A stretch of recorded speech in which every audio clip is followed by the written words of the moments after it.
Hi guys, in today's video I would like to share my 7 techniques how I never run out of video ideas and hope some of them will be useful for you too.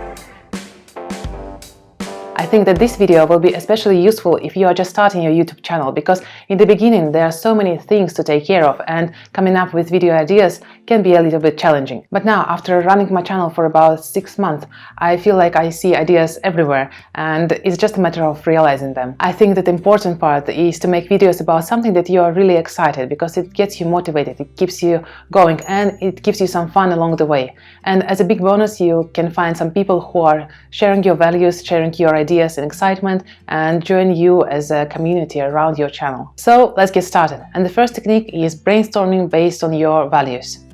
First of all, I look at the big topics of my channel, which is productivity, self-development, and building my presence online. And then I realized that actually there are so many other channels that have similar topics, so I would like to be a bit more specific and narrow down to something else. Here I look at my values and I would like to share my ideas in the context of my values. So for example, I write down around 3 or 4 of my values and I will share and create my content based on those values and my topic in general. So my values are freedom to do what I like, to be where I want to be. The second value is self-development and hobby. This is a big part of my life and it helps me to learn, to keep exploring, to find ideas and to be excited about life. And my third value is my family and friends. And this is actually my reason why I do things. I would like to have freedom to spend as much time with them as I want. And with my own example, I would like to show to my daughter that she can choose any path in her life that she wants, as long as she is passionate about it. So now I can put all 3 of those values on paper close to each other and set up a timer for 10 minutes to start thinking about ideas. They can be related to any one of the topics of my channel, or to several at the same time, or to none at all. Here it's important to put anything that comes into your mind without any filter. I like to do it in a mind map way because some ideas actually arise from one another, and I do prefer to do it on paper, even though it means I will need to do an extra step digitizing them. As soon as the 10 minutes timer is up, I either keep writing my ideas if I got a lot of them, or I just stop where I am. And I start looking at my ideas one by one and ask myself a question if I could use any of those ideas in my videos or not. And I got some yeses, I got some maybes, and got some nos. The second technique is journaling, and it comes to my life from time to time for multiple weeks or sometimes for stretches of multiple months. And in the beginning, I don't really know what to write about, so I just start writing what I'm doing, what do I see, what I feel, and it's good because it helps me to be in a moment. But after several days, I get bored of writing the same things, so I start asking myself some questions, and it is sort of like prompts to me. And also sometimes I search for some journaling prompts online. There are so many good ones which will spark ideas for your videos and actually spark a lot of ideas for your life as well. Before moving to the next technique, I would like to mention that the very best thing that you could do after watching this video is actually implementing one of those ideas, because knowing the idea is a preparation for a big step, but actually implementing this idea is doing a very solid step towards more videos, more ideas and more creative thoughts. Okay, technique number 3 is to let your brain wander, and this one actually requires a bit of preparation, but I will explain it. There are multiple modes that we can work in. So for example, brainstorming is a focused work, so we are thinking about ideas and we are creating them.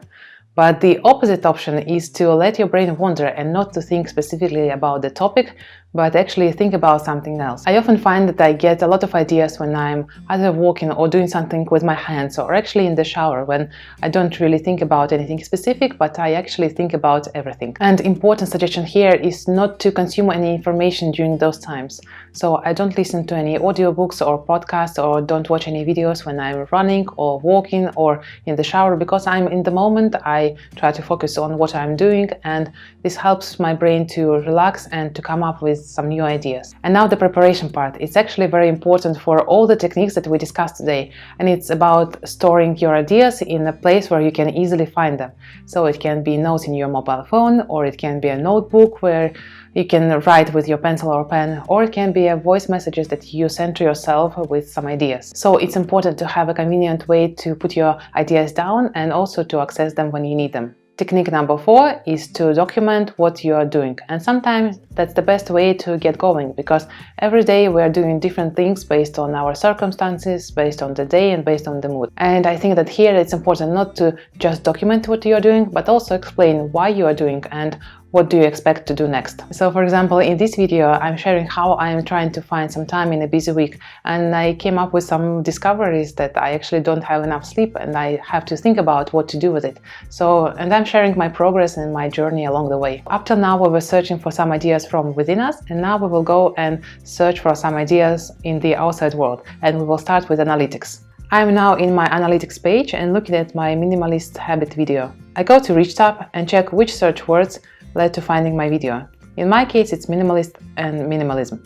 And this may help you to see what sort of keywords help you to find your videos, and maybe some of them will spark some ideas. Secondly, I can check where my video was recommended. So on the side of the playing video, there are usually some recommendations, and you can see where your video was recommended. And this is how you could get some more ideas. You could also go and check this video or a channel and see if this is something that will help you with your topics. Moving next to number 6 and checking what other YouTubers are doing. And this is a very popular technique, and I would like to share how I use it and what are my thoughts about it. First of all, I watched so many videos on my topic, like productivity, self-development, reading books, and being present online. And this is a topic that is interesting to me, and this is why I actually also create videos on that topic. And when I watched them, I was asking myself, how can I show this topic? How can I share this idea from my perspective, from my point of view and my constraints, or maybe even my location? And one of the examples is actually this video on building my diversified investment portfolio, because I watched so many inspirational videos about investments, about diversifying portfolio, but I couldn't really understand what are the real steps of 1, 2, 3, what I have to do. So first of all, my explanation would click with someone and the topic would become more clear to someone else based on my explanation. Secondly, someone could be in a similar situation as I am and they could get some ideas from my video as well.